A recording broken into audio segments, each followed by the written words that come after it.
I'm Zoë Kravitz, and today I'm gonna let Elle ask me anything. Here we go. Name 3 songs that raised you. Oh, wow. Oh You Pretty Things, David Bowie. Positive Vibrations, Bob Marley. I mean, I love Spiderwebs, No Doubt. I was a big No Doubt fan when I was a teenager.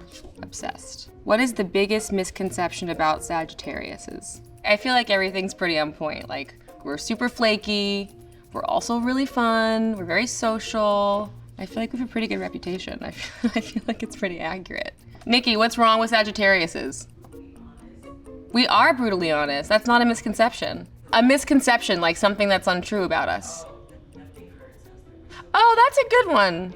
People think we don't care. People think because we're very independent, we're not sensitive, but I feel like we actually are sensitive, but we hide it pretty well. Yeah, that was helpful. Thanks, Nikki, my Sag sister. What's one skill you've learned for a role that you still use today?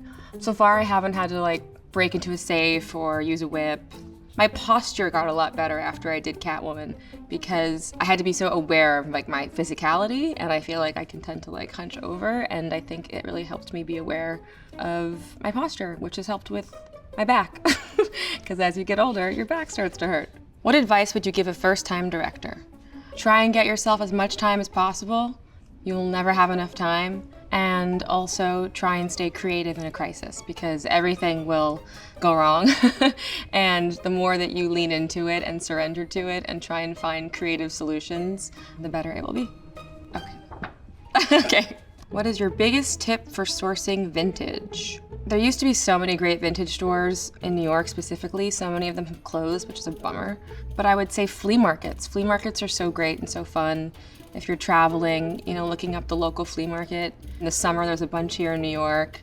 In London, I love going to Portobello Road. The Rose Bowl is great in LA. You just have to get up really early or you, A, don't get the good shit, and also it gets really hot. I have a lot of vintage, and I've been collecting since I was a kid. I mean, good t-shirts and slips. I collect vintage slips, I love them. Who was the most active in the Big Little Lies group chat? It's pretty equal. I feel like who's least active is probably Nicole. I feel like she doesn't like to text so much. It's probably me and Shay and Reese and Laura. But Nicole chimes in, and when she chimes in, it's good. I have no information about season 3, sadly, except for the fact that we all really want to do it, and we're all really excited, and I think it's gonna happen. But yeah, keep on being vocal, everybody, that you want it to happen, and we can pressure HBO into getting it going. What's one prop or wardrobe piece you've taken from a set? I took one of my masks from Batman, which I might get in trouble for now that I've said that, but I do have one. I wanted my whole catsuit. I wanted the whole thing, but they were like, no. So I didn't take it.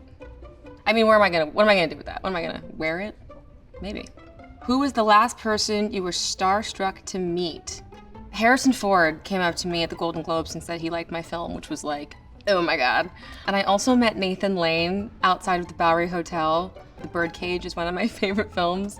So I went up to him and I think I started quoting The Birdcage and probably freaked him out a little bit, but I love him.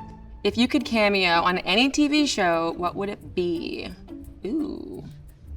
I mean, most of the shows I would freak out to cameo on are maybe off the air. Is Curb Your Enthusiasm, is that done? It's done. Well, that would have been one of them. The Sopranos would be the other, and Sex and the City, but between season 1 and 4.